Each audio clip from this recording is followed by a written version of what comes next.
Hai semuanya. Berjumpa lagi bareng Mimin Ara di sini. Ara ucapin terima kasih banyak ya atas support dan kesetiaannya sampai sejauh ini. Dan Ara tidak akan bosan-bosan minum pil tingkat dewa agar kembali kerja membawakan episode-episode berikutnya dari BTTH Keabadian Kaisar. Pokoknya jangan bosan-bosan untuk mengikuti kelanjutannya. Kalau tidak, Ara akan membuat kalian tidak bisa tertawa atau menangis. Let's go. Mari kita masuk ke ilusi seni radionya. Hello bes, Ara lanjutin yang BTTH benua dewa ya. Ara bikin durasi yang enak. Matur suwun sekali buat kalian semua yang udah antusias banget menunggu Ara upload. Di lantai 12 pagoda emas, tubuh Xiaoyan terus mengembang dan tampak akan meledak. Metode kultivasi semacam ini memiliki resiko yang sangat besar. Jika dia berhasil, dia dapat menerobos ke tingkat keabadian fisik bintang 7 hanya dalam waktu yang singkat. Namun jika dia gagal, seluruh tubuhnya akan runtuh dan menjadi abu terbang dalam sekejap. Saat ini Xiaoyan masih tidak mampu menahan derasnya darah di tubuhnya. Di luar, tubuh Xiaoyan tampak seperti boneka porselen yang akan pecah. Bahkan retakan mulai menjalar dari lehernya hingga ke wajahnya. Meski begitu, Xiaoyan masih dengan kuat menggertakkan giginya menahan rasa sakit yang hebat.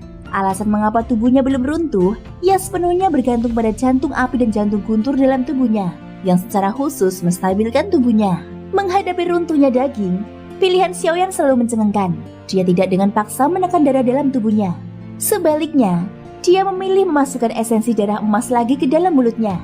5 tetes esensi darah terutama digunakan untuk mengolah tubuh fisik. Di antara semua metode kultivasi, menyerap esensi darah emas adalah yang paling sederhana dan paling brutal. Ini adalah metode pembentukan tubuh yang diajarkan Jin Huanshen kepada Xiaoyan. Demi kekuatan, terkadang membutuhkan tekad yang lebih kuat. 5 tetes esensi darah sekali lagi memicu gelombang besar dalam tubuh Xiaoyan. Darah di tubuhnya meledak dan meletus dari setiap bagian tubuhnya.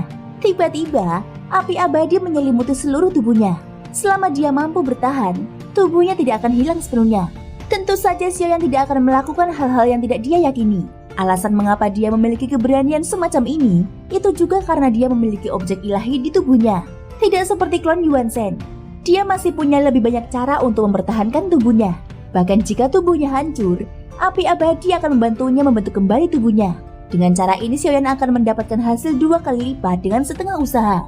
Darah emas yang meluap di tubuhnya secara bertahap disempurnakan. Siklus menyakitkan semacam ini terus berlanjut. Hingga suatu saat, Xiaoyan tidak dapat bergerak lagi dan hanya bisa membuat ledakan raungan. Belenggu daging harus dipatahkan. Xiaoyan bagikan gunung berapi yang telah lama ditekan dan tiba-tiba meledak. Seluruh daging di tubuhnya hancur. Yang tersisa hanyalah tengkorak dengan cahaya keemasan yang mengalir melaluinya. Tubuh yang hancur dengan cepat terhubung. Jantung Xiaoyan dan jantung api iblisnya berdetak kencang. Rasa sakit yang ia rasakan saat ini tidak terbayangkan. Itu seperti mencabik-cabik seluruh daging dan darahnya. Setelah semuanya rusak, tibalah reorganisasi. Tidak ada cara yang benar atau salah dalam hal berlatih. Asalkan tujuan akhir bisa tercapai, itu adalah jalan yang benar. Daging dan darah baru yang mengandung cahaya keemasan mulai tumbuh dan mengelilingi tulang Xiaoyan. Itu terus menanjak hingga mengembalikan bentuk sempurnanya. Saat ini ada 7 bintang yang bersinar di antara kedua alis Xiaoyan. Matanya yang tertutup rapat perlahan-lahan terbuka, membuka mulutnya dan menghembuskan nafas panjang. Hehehe, aku akan melanjutkannya lain kali, gumam Xiaoyan sambil tersenyum. Meskipun metode praktek ini efektif, namun itu masih terasa terlalu beresiko. Xiaoyan tidak hanya tidak takut, tetapi justru menganggapnya menarik. Sekarang, dia akhirnya memiliki kekuatan keabadian fisik bintang 7. Ini sudah menjadi batasan yang dapat dia tanggung. Xiaoyan masih sangat memahami hal ini. Jika dia dengan paksa menerobos bintang 8, tubuh fisiknya pasti akan runtuh tanpa keraguan. Kemudian, Xiaoyan menatap boneka yang terbungkus api di depannya. Seiring berjalannya waktu, boneka itu sudah benar-benar kering. Semua darah di tubuhnya hampir terkuras, sampai tetes darah terakhir mengembun keluar. Boneka keabadian fisik ini benar-benar kehilangan seluruh darah dan energinya. Namun ada juga fluktuasi jiwa yang memancar di dalamnya. Jiwa ini ada di dalam daging. Itu berasal dari Lord Su yang mengendalikan boneka ini. Xiaoyan juga sangat penasaran, siapakah penguasa boneka sekuat itu. Sekarang, boneka ini telah kehilangan kekuatannya. Hanya ada jiwa yang tersisa di dalamnya. Xiaoyan mengangkat tangannya dan meninju boneka di depannya. Tiba-tiba, tubuh boneka itu runtuh inci demi inci, mengungkapkan kabut hitam yang bergejolak. Dalam kabut itu, ada jiwa yang tersuspensi. Xiaoyan merasa bahwa jiwa ini tidak asing. Itu seperti potongan jiwa Lord Su yang telah dikumpulkannya ke dalam bendera penekan jiwa. Sepertinya Lord Su membagi 2 jiwanya dengan asal-usul yang sama. Hanya saja jiwa yang mengendalikan boneka keabadian fisik ini tidak memiliki kesadaran. Xiaoyan meminta tahanan roh untuk menghapus batasannya. Jiwa yang mati tidak dikirim ke bendera penekan jiwa, tetapi memasukkannya ke dalam botol giok dan menyimpannya. Jiwa ini pasti cukup istimewa. Xiaoyan tentu saja akan menyimpannya dengan benar. Dia percaya bahwa suatu saat nanti pasti akan ada pertarungan dengan tubuh Lord Su yang sebenarnya. Selain jiwa di bendera penekan jiwa, jiwa ini mungkin dapat dijadikan senjata menyakitkan. Untuk makhluk Taisu, Xiaoyan tidak memiliki belas kasihan apapun di hatinya. Mereka membantai banyak sekali makhluk hidup di Sensi. Jika Xiaoyan memiliki kekuatan yang cukup, dia pasti akan membuat seluruh dunia Taisu dipenuhi darah. Pengaturan ratu kali ini tidak hanya memungkinkan Xiaoyan untuk menerobos. Tentu saja melalui pertarungan ini, dia juga mengalami beberapa pertukaran dengan Taisu. Pada akhirnya, Taisu membayar harga yang sangat mahal. Susu kehilangan boneka keabadian fisik dan sebuah jiwa. Berkat boneka keabadian fisik ini, Xiaoyan mengekstrak total 10 botol esensi darah. Mereka semua mengandung kekuatan darah dan energi yang besar. Xiaoyan mengeluarkan 2 botol dan memberikannya kepada klon Yuan-sennya. Dia mengambil botol lain dan meletakkannya di depan hama darah raksasa yang tidak bisa bergerak. Tak peduli seberapa keras dia berteriak, Xiaoyan mengabaikannya. Selanjutnya, Xiaoyan tidak terburu-buru meninggalkan pagoda emas. Sebaliknya dia berjalan ke Taman Lingpu di lantai 14. Xiaoyan tidak memperhatikan tanaman obat di sini selama beberapa waktu. Semua bahan obat telah tumbuh. Bahan-bahan obat ini semuanya dibuat dari resep-resep yang diamanahkan oleh nomor 7. Namun tidak tahu kapan dia memiliki kesempatan untuk memurnikannya. Akan lebih baik jika dia juga memiliki seorang alkemis sebagai avatarnya. Dengan demikian, dia dapat membagi dirinya menjadi 2 dan terus menyempurnakan pil obat. Xiaoyan sedang berpikir, menemukan tubuh avatar dengan jiwa yang kuat dan memiliki atribut api pasti tidaklah mudah. Setelah itu Xiaoyan menggunakan cangkul untuk mengembangkan Taman Lingpu. Semua tanaman di sini adalah jenis bahan obat yang sangat berharga. Ramuan obat ini membutuhkan waktu kematangan ribuan tahun di dunia luar. Namun di sini dapat dibudidayakan dengan cepat. Inilah keunikan dari pagoda emas lantai 14. Semua tempat yang dikunjungi Xiaoyan akan secara otomatis menyerap kekuatan 5 elemen dan membudidayakan bahan obatnya. Dengan adanya pagoda emas, persiapan yang diberikan Susang untuknya dapat dikatakan sangat menyeluruh. Dia juga secara bertahap telah memasuki lantai berikutnya sesuai dengan kekuatannya. Zanlao, bisakah aku memasuki lantai 15 sekarang? Xiaoyan membuka mulutnya dan bertanya. Saat berikutnya sosok Zanlao muncul di sampingnya. Ya, tentu saja. Dengan kekuatanmu sekarang, kamu memiliki kualifikasi untuk memasuki lantai 15. Lantai 15 adalah koridor abadi, ucap Zanlao. Setelah itu, lorong menuju lantai 15 juga muncul di Taman Lingpu. Xiaoyan sangat penasaran dengan apa yang disebut kristal pembangun surga. Benda yang bahkan dapat membuat sang misi sangat takut. Meskipun dia tidak bisa merasakan vitalitas apapun dari sang misi, tapi kematiannya merupakan kebenaran. Setelah kristal surgawi itu menembus topengnya, sang misi benar-benar menghilang. Segera Xiaoyan bergerak memasuki lorong menuju lantai 15. Tidak ada perasaan naik. Sebaliknya, tampaknya segala sesuatu di hadapannya telah berubah langsung. Sebuah roda gigi besar muncul di mata Xiaoyan. Roda gigi itu menyebar ke titik di mana tidak ada ujung yang terlihat. Ketika dia melihat pemandangan di depannya, dia tampaknya merasakan sesuatu. Dia benar-benar mulai menyentuh termasuk inti pagoda emas lantai 15. Seketika, cahaya dingin terbang di atas dan digantung di depan Xiaoyan. Benda itu persis sama dengan apa yang dia dapatkan dari Raja Iblis Tianwu, kristal penyangga surga, koridor abadi. Xiaoyan bergumam, melihat roda gigi yang tak berujung di depannya, rasanya seperti terjatuh ke dalamnya. Lalu, apa arti dari kristal penyangga surga? Zanlao tidak berbicara. Xiaoyan mengangkat kepalanya menatap roda gigi yang tak terhitung jumlahnya di depannya.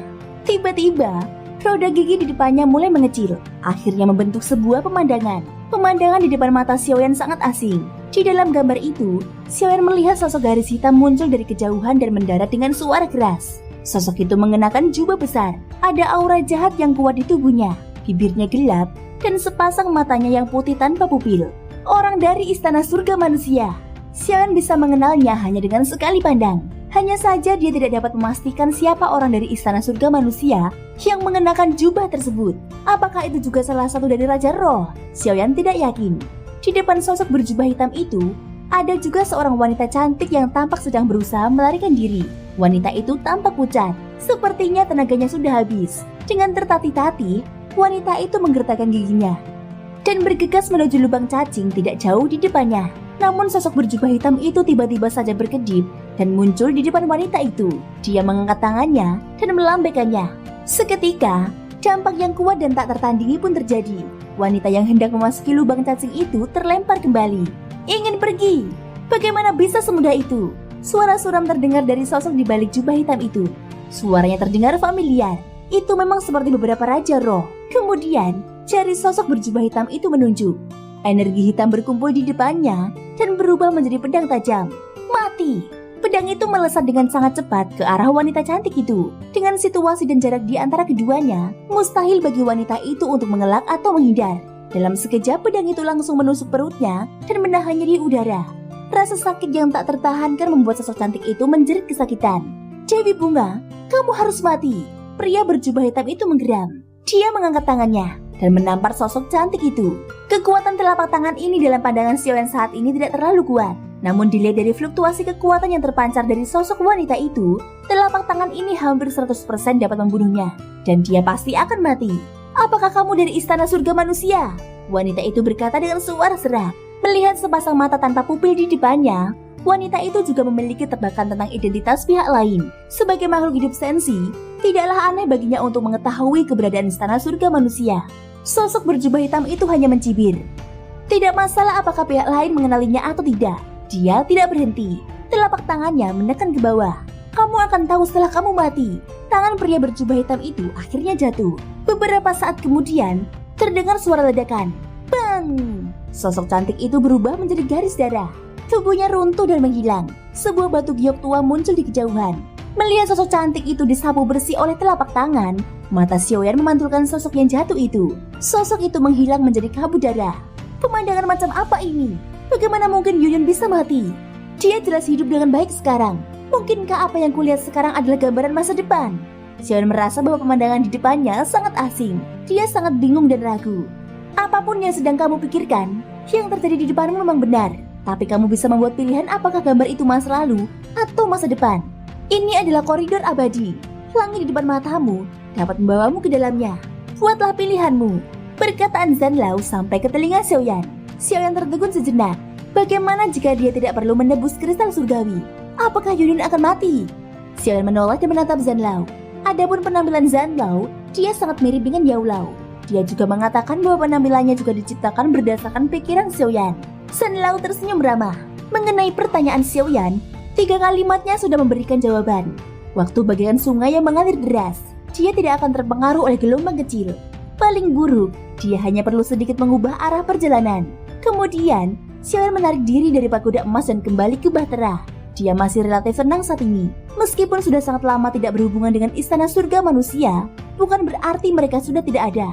Bagaimanapun, mereka semua adalah monster tua yang telah bertahan selama hampir 10.000 tahun. Jadi dia percaya mereka masih ada. Kamu begitu cepat merindukanku. Sang ratu memandang Xiaoyan yang berjalan cepat. Dia langsung berkata dengan nada bercanda. Tampaknya dalam tahun-tahun yang panjang ini, Ratu dan Ye Beijing sama-sama memancarkan temperamen yang berbeda. Adapun tim Fearless, mereka semua tampak tidak pada tempatnya.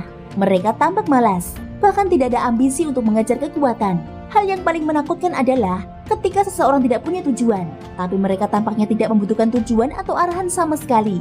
Sepertinya mereka bisa melakukan apa saja untuk waktu yang lama, dan mereka dapat menemukan kesenangan di dalamnya.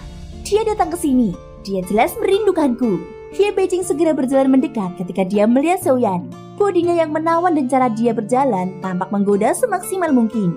Namun pandangan Xiaoyan tidak pernah tertuju pada Ye Beijing. Sebaliknya, tatapannya sedang mencari dan mendarat pada sang ratu. Nanfu, tahukah kamu bahwa saudara kelima Merlin memiliki murid bernama Yunxi? Xiaoyan langsung menyatakan masalahnya. Sang ratu tercengang ketika mendengar hal ini. Dengan lambaian tangannya, beberapa kertas muncul di hadapannya. Kamu tunggu sebentar. Aku akan melihat daftar orang yang sedang kamu bicarakan, ucap sang ratu. Mungkinkah kamu tidak mengenal Yunxi? Xiaoyan bertanya dengan aneh. Yunxi? Aku tidak pernah mendengar Merlin menerima murid bernama Yunxi, jawab sang ratu. Kerutan di dahi Xiaoyan semakin dalam saat mendengar ini. Fakta bahwa sang ratu tidak mengenal Yunxi sangat aneh. Pertama, mustahil bagi sang ratu untuk tidak memperdulikan orang-orang penting bagi Xiaoyan. Dia pasti tahu orang yang dipercayakannya seperti Yunyun. Bahkan jika dia tidak mengenal murid Merlin, dia pasti pernah mendengarnya. Kedua, ratu memiliki pavilion Tianji. Dari mana Yunyun berasal pasti akan tahu. Dan Xian ingat bahwa ratu tahu tentang keberadaan Yunyun. Tapi sekarang dia tampaknya sudah lupa. Sepertinya dia tidak pernah mengenal orang ini. Bisakah kamu menanyakan langsung kepada saudara Merlin? Xiaoyan bertanya dengan cemas. Ye Beijing bersikap bijaksana dan tidak menyela. Sampai suasana agak tenang, dia berbicara dengan penasaran. Siapa sebenarnya Yunsi itu? Kedengarannya seperti seorang wanita. Apakah ini istrimu? Ye Beijing menatap Xiaoyan. Bukan istri atau simpanannya. Aku tahu segalanya. Namun aku belum pernah mendengar tentang Yunsi. Kecuali wanita dari dunia lain. Dia seharusnya tidak punya wanita lain di Sensi. Sang ratu menjawab pertanyaan Ye Beijing dengan serius. Nanfu, cepatlah. Bisakah kamu meminta bantuan saudara Merlin untukku sekarang? Mata Xiaoyan sedikit menyipit. Sang ratu segera mendapatkan kembali ketenangannya. Seketika, selembar kertas dengan cahaya keemasan muncul di depannya. Setelah jari-jari gioknya meluncur cepat di atasnya, catatannya menghilang. Jangan khawatir, itu hanya seorang wanita. Jika tidak ada, maka carilah lagi. Lagi pula, kamu memiliki dua hal yang tidak ada bandingannya. Kita adalah keindahan dengan kecantikan yang menakjubkan. Hanya sepatah kata darimu, bukanlah hal yang mustahil bagi kita berdua sebagai wanita untuk berbagi satu pria.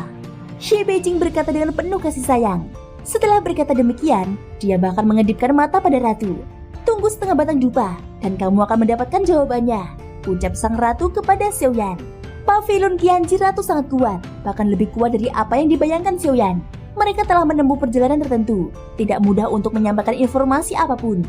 Keputusan yang tampaknya acak itu adalah keputusan ratu. Xiaoyan tidak tahu berapa banyak rahasia yang disimpan di Pavilion Qianji. Adapun Ye Beijing, tidak ada yang menjawabnya. Namun dia tampaknya tidak malu sama sekali. Semakin dia menatap Xiaoyan, semakin terobsesi dia jadinya. Menatap wajah tampan Xiaoyan, semakin dia melihatnya, semakin tampan dia. Sang ratu tidak dapat menahan diri untuk tidak menatap Ye Beijing dengan tatapan dingin. Nymphomania yang tidak punya otak seperti itu jarang terjadi. Terlebih lagi, orang kuat seperti Ye Beijing, dia tidak menyalahkannya. Hal ini sepenuhnya disebabkan oleh jalan segala keinginan yang dipraktekannya. Di bawah pengawasan Ye Beijing, Xiaoyan tidak merasa aneh. Dia sepertinya mulai terbiasa dengan hal itu. Setelah penantian singkat, cahaya dingin akhirnya bersiul masuk. Saat mendekati ratu, ia berubah menjadi kupu-kupu psionik dan jatuh ke telapak tangannya. Sang ratu melihat catatan di tangannya, lalu menyerahkannya kepada Xiaoyan. Keterkejutan melintas di wajah Xiaoyan saat melihat kata-kata di kertas itu. Merlin sebenarnya tidak pernah menerima murid seumur hidupnya. Saat melihat kata-kata di kertas tersebut, keterkejutan yang sulit diterima langsung terungkap di wajah Xiaoyan. Bagaimana tidak? Ini karena Merlin sebenarnya tidak pernah menerima murid dalam hidupnya. Xiaoyan tertegun untuk waktu yang lama. Dia jelas ingat bahwa Merlin menjadikan Yunsi sebagai muridnya. Lantas mengapa dia bisa mengatakan bahwa dirinya tidak pernah menerima seorang murid? Xiaoyan tercengang, lalu dia menatap sang ratu. Ratu seharusnya mengenali Yun Yun, tapi sekarang dia mengatakan bahwa dia tidak pernah tahu ada orang seperti itu. Nama Yunsi terdengar familiar. Jadi wanita yang menjalin hubungan denganmu itu sebenarnya dipanggil Yun Yun. Sang ratu tiba-tiba berbicara saat melihat ekspresi di wajah Xiaoyan. Xiaoyan langsung mengangkat kepalanya, dia berkata, "Ya, namanya Yun Yun." Melihat keseriusan di mata Xiaoyan, sang ratu berhenti sejenak. Setelah beberapa saat, dia membuka mulutnya dan berkata, Yun Yun adalah reinkarnasi Dewi Bunga. Dia juga merupakan orang yang kuat di kehidupan sebelumnya. Namun, sayang sekali hal ini. Sang ratu mendesah dengan penyesalan. Bisakah kamu menjelaskannya lebih cermat? Xiaoyan terus bertanya. Itu sudah lama sekali. Ada pertikaian sipil di alam Dewa Bunga. Dan Yun Yun dibunuh oleh orang misterius di tengah kekacauan. Karena hubunganmu, aku menyelidiki dan menemukan bahwa orang yang membunuhnya adalah istana surga manusia. Sang ratu berkata singkat. Xiaoyan terkejut. Meskipun tidak sedetail apa yang dilihatnya, namun deskripsi sang ratu hampir sama dengan pemandangan yang dilihatnya di pagoda emas. Ada sebuah poin penting. Yun Yun sudah mati. Tapi sebelum datang ke sini, Xiaoyan juga sempat berbincang sebentar dengan Yun Yun. Dan dia melihat Yun Yun dalam kondisi baik. Xiaoyan mengenang masa lalunya seperti seorang teman. Dan mereka sepakat untuk mabuk bersama jika mereka punya kesempatan. Lalu mengapa Merlin menyangkal keberadaan Yun Yun sekarang? Pada saat ini Xiaoyan segera kembali ke ruang retreat di Bahtera. Setelah mengisolasi ruang dengan kekuatan jiwanya, dia duduk bersila dan memejamkan matanya. Kesadaran jiwa Xiaoyan kembali ke lantai 15 pagoda emas yang disebut koridor abadi. Shen Lao, apa sebenarnya yang sedang terjadi? Kenapa Yun Yun tiba-tiba menghilang? Dia sudah meninggal lama sekali. Xiaoyan sedikit cemas. Sebelum masuk ke sini, Yun Yun masih hidup. Mengapa dia tiba-tiba tewas? Seperti yang kukatakan, kamu dapat membuat pilihanmu. Kamu dapat menggunakan kristal penyangga surga ini untuk memasuki waktu ketika Yun Yun jatuh. Ubah akhir yang kamu inginkan. Tapi ingat, kamu melawan keinginan surga dengan menggunakan koridor abadi dan kristal penyangga langit. Setelah kamu membuat pilihan, Kamu akan menanggung sebab dan akibat yang sesuai, ucap Zanlao. Xiaoyan sedikit mengernyit. Dia tampaknya mengerti apa yang dikatakan Zanlao. Jadi itu karena dia telah melihat adegan di lantai 15 pagoda emas. Aku pasti akan menggunakan kristal penyangga surga untuk menyelamatkan Yun Yun. Xiaoyan berkata dengan tegas. Dia memandang kristal surgawi yang melayang di depannya. Dia tidak pernah menduga efek benda ini sebenarnya seperti ini. Sosok Zanlao menghilang. Dia tidak ikut campur atau membuat keputusan apapun untuk Xiaoyan. Menyaksikan perubahan gigi di depannya memang seperti yang dikatakan Zanlao. Apapun yang terjadi, dia pasti akan membuat pilihan yang sama. Xiaoyan mengirimkan kristal surgawi ke bagian depan perlengkapan. Tiba-tiba, kristal surgawi itu perlahan menghilang. Xiaoyan, kamu harus menghindari karma sebisa mungkin. Kamu harus menyembunyikan dirimu sendiri. Lindungi identitasmu semaksimal mungkin. Dari masa depan ke masa lalu, lebih baik tidak mengekspos dirimu sama sekali. Suara Zanlao terdengar. Xiaoyan mengangguk sedikit setelah mendengar ini. Hanya saja penampilan dan metodenya terlalu jelas. Jubah hitam yang ia kenakan tidak pernah berubah. Sekarang, perubahan harus dilakukan untuk menyembunyikan. Jadi kali ini Xiaoyan dengan tegas mengubah jubah hitamnya menjadi jubah putih.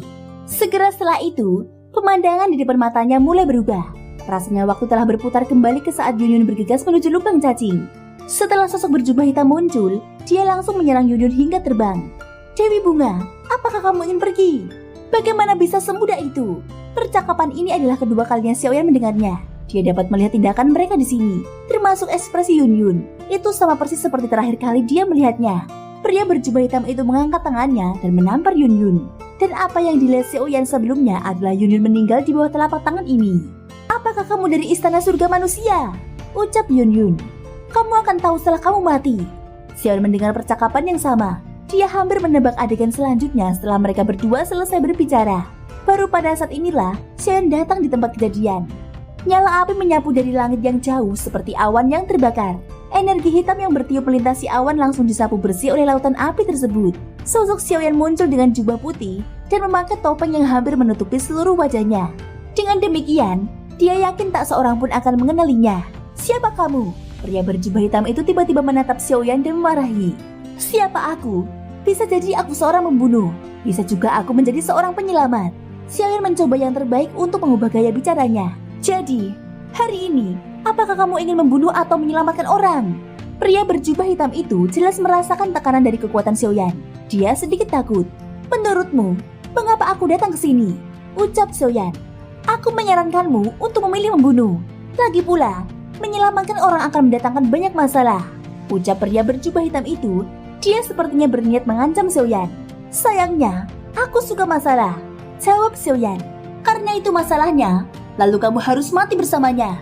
Pria berjubah hitam itu membuka tangannya untuk menekan area hitam yang luas. Itu memadat menjadi telapak tangan hitam besar yang mencengkeram ke arah Xiaoyan. Xiaoyan mengangkat tangannya dan meninju. Api meledak dari tinjunya. Telapak tangan ini benar-benar rentan di hadapannya. Itu bahkan tidak mampu bertahan sedikit pun sebelum tangan hitam itu runtuh. Dalam sekejap, energi hitam itu menyelimuti Yun Yun.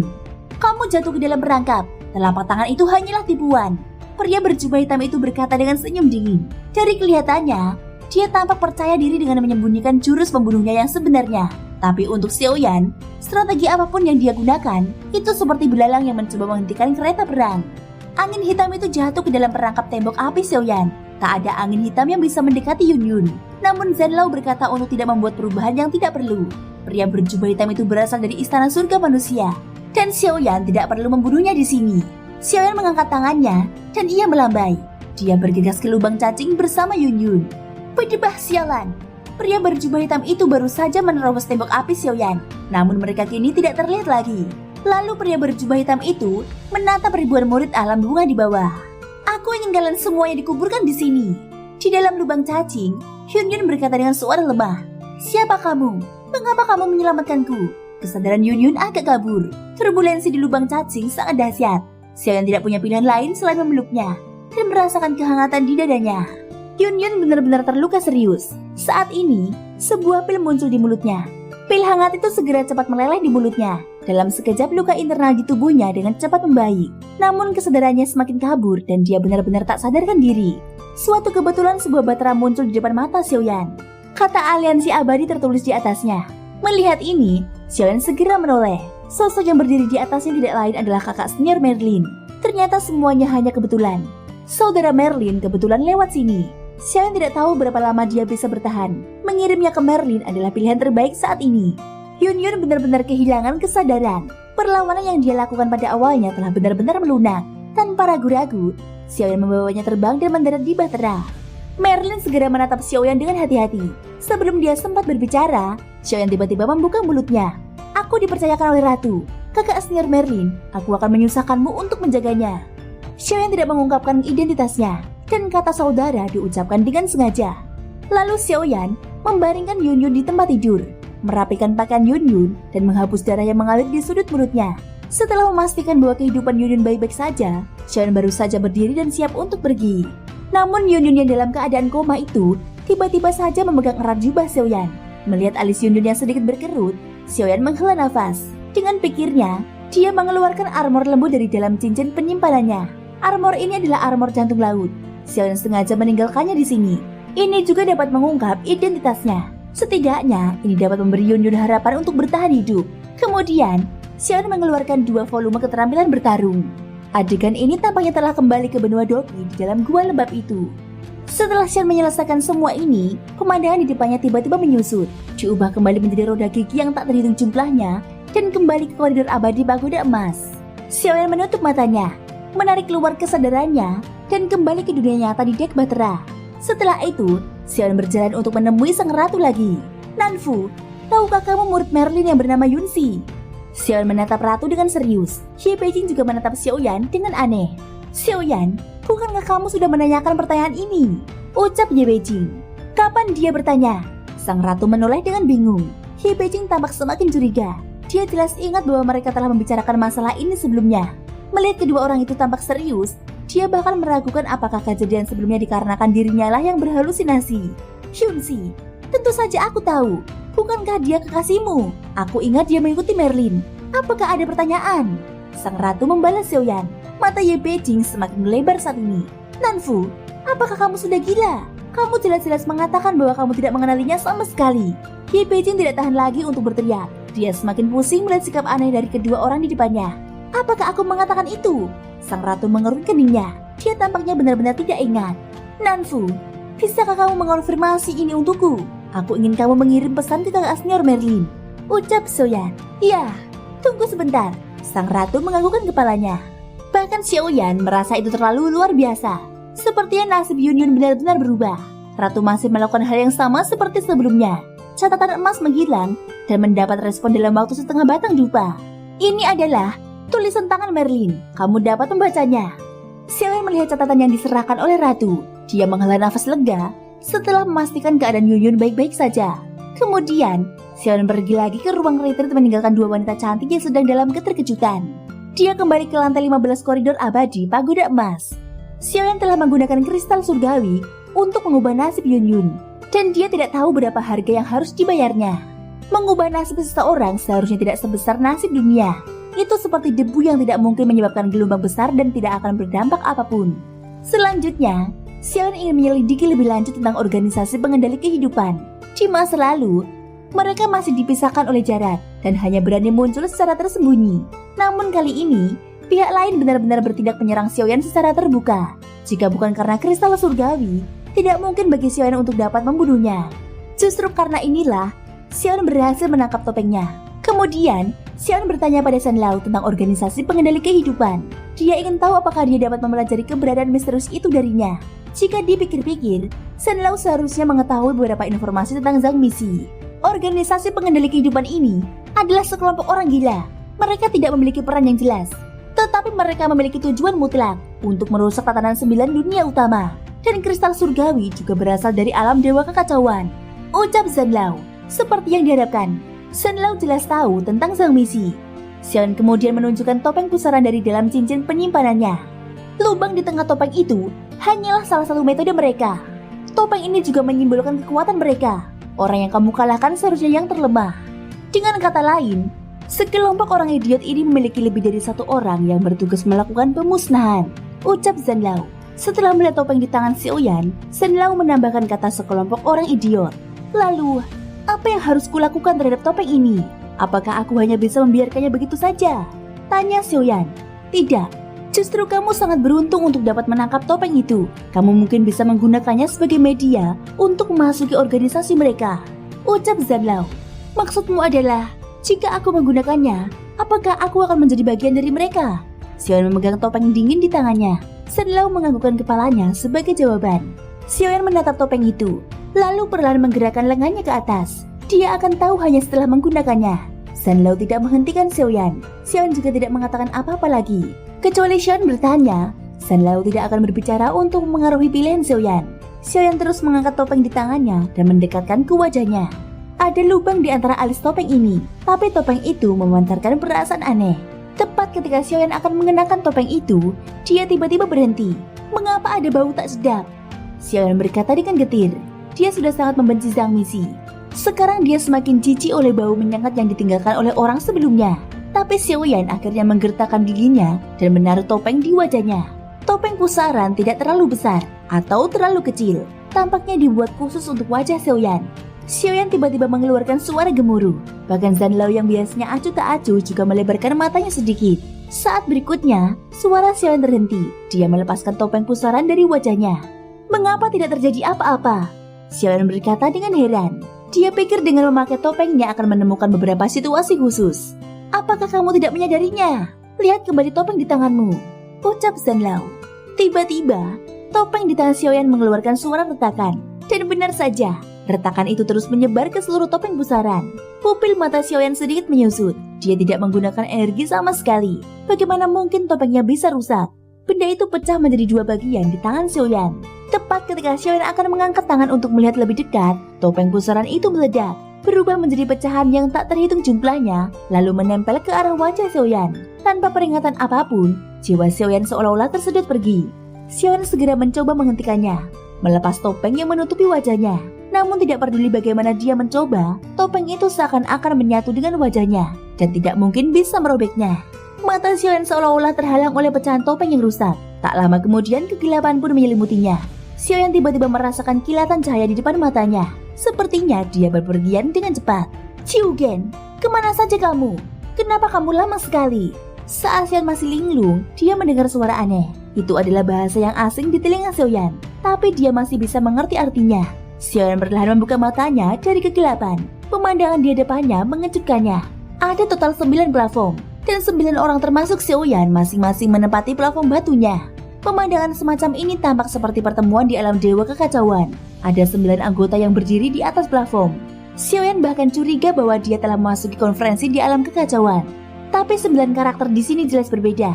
Selain jubah yang berbeda-beda, topeng yang dikenakan setiap orang juga berbeda-beda. Apakah ada dari kalian yang identitasnya terungkap? Di platform batu pertama, sosok nomor 1 yang mengenakan topeng berwarna putih angkat bicara. Bagaimana mungkin para monyet itu bisa mengetahui identitas kami? Sampai sekarang, mereka masih berada di bawah permainanku, jawab sosok bertopeng dari platform batu kedua. Sosok ini memiliki mata horizontal dan pupil ganda. Sayang sekali, hanya ada 5 orang tersisa dalam permainanku. Aku membunuh 4 lainnya, ucap sosok bertopeng di platform batu ketiga. Aku sedang menunggu opsi baru. Aku belum memutuskan kemana hendak pergi, ucap sosok bertopeng di platform batu keempat. Dia memiliki 4 mata. Gelarnya tertulis di panggung batu 4 mata. Jantung Xiaoyan berdebar kencang pada saat ini. Dia bahkan tidak tahu di mana dia berada sekarang. Apakah dia datang ke sini untuk menghadiri pertemuan dengan organisasi pengendali kehidupan itu?